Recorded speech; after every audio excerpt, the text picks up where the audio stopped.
World కప్లో సెమీఫైనల్స్లో గెలిపించింది ప్రియా సహోదర. గెలిపించిన తర్వాత ఆమె మాట్లాడిన మాటలు వైరల్ అయ్యాయి.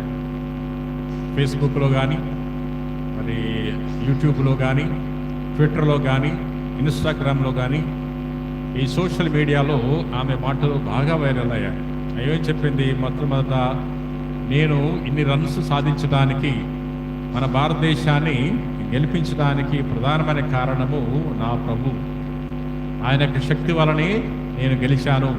ఆయన శక్తి వలనే ఇన్ని రన్స్ చేయగలిగాను. నా యొక్క శక్తి క్షీణించింది, అలసిపోయాను, నాకు శక్తి లేదు ఆడటానికి. అంతసేపు చివరి వరకు ఆడటానికి నాకు శక్తి లేదు.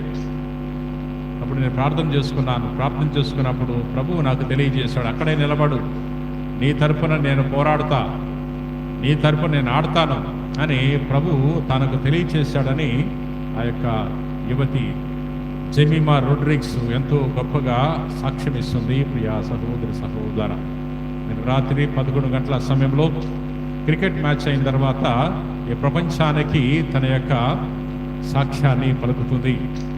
This victory is because of my Jesus. It is not my strength, because of the strength he gave to me, it is made possible అని ఎంతో గొప్పగా